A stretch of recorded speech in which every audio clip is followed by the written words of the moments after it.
Hi everybody, welcome to another video, a short video, an unbagging of a folio game, a relatively old game now, by Revolution Games. I've got a number of their titles. This one, The Road to Cheren, I believe that's how it's pronounced. The 1941 East Africa campaign, Abyssinia or Ethiopia, modern day name.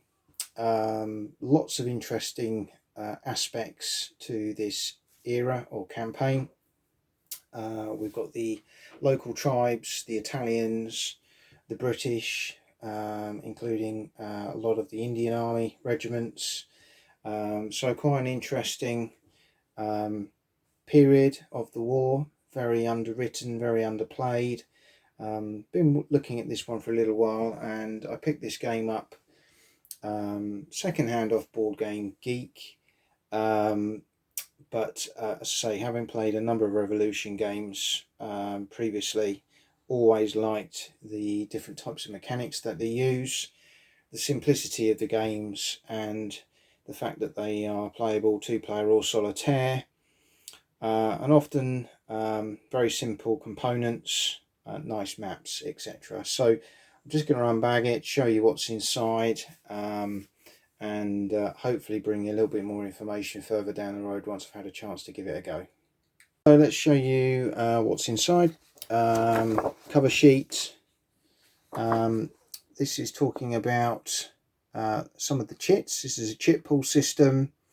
Quite basic counters, but ultimately it's about what the chits allow you to do, and both sides have various chits in the cup that will allow them to do different things in different phases of the game. So I like that straight away. I do like chit pool systems.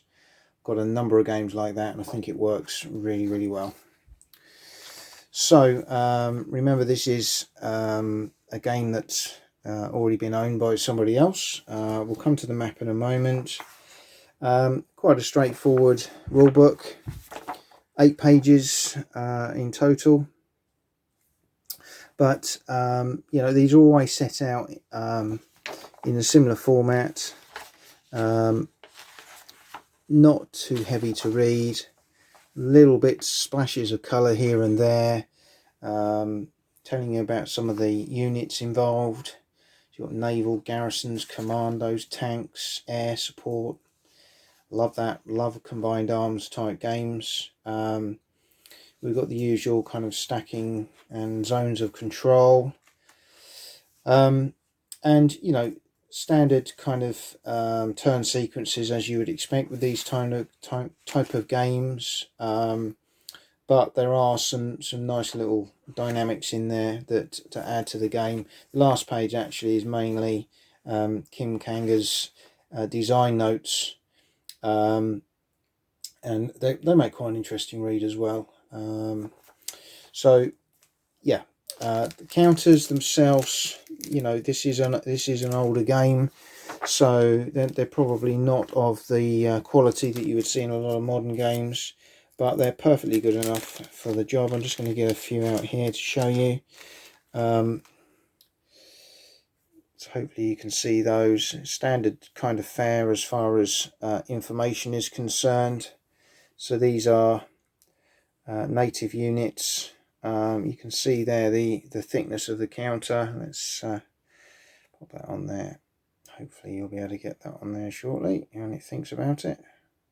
It's not going to play ball, is it? There you go. I think you can see there. It's, you know, they're not the quality of your Blue Panther type counters, but they are pretty solid and they're not going anywhere. And most of the counters, you know, you've got green ones here, you've got red ones here. You know, they're, by today's standards, fairly bland, basic counters, but perfectly good enough in terms of the job. The only thing I have seen written on some of the forums, and I've got to say I'm not sure how playing this sort of under lights would work, is there is a sheen on the counters. and I'd imagine the glare may make this difficult for folks like myself to read the information on the counters, but that's a small thing, and I'm sure you know, looking closely enough, that won't be a problem from that point of view. So let's get the map out just to wrap up and show you what that looks like. Okay, so the map itself, what again I like about these games is they're small. They're not large footprint games. This is a small map. I think it's 11 by 17, standard sort of US folio game size, but you can see there's a lot packed into that hex map. You've got some nice graphics of the main key points around the maps, the roads, the rivers, and then you've got the various types of terrain on there, the Anglo-Egyptian lines, and then you've got lots of data which I like on the maps themselves, which will help when you're playing the game. So you've got a combat table here on the left, game turn track up here in the top right, and you've got terrain modifier as to your movement at the top. So again, I would imagine, you know, there aren't many rules anyway, but once you're into the game, you'll be referring to the map a lot of the time. But yeah, a really nice map, and you can pick this game up brand new for probably about £20–25.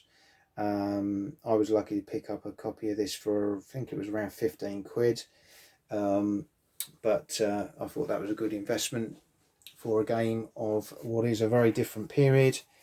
And anything, as I say, that I see by Revolution Games tends to appeal, because I do like the style of games that they do, and a lot of the mechanics within their chip pool systems. But just a brief video. Hope you've enjoyed it, and hope to bring you more very soon.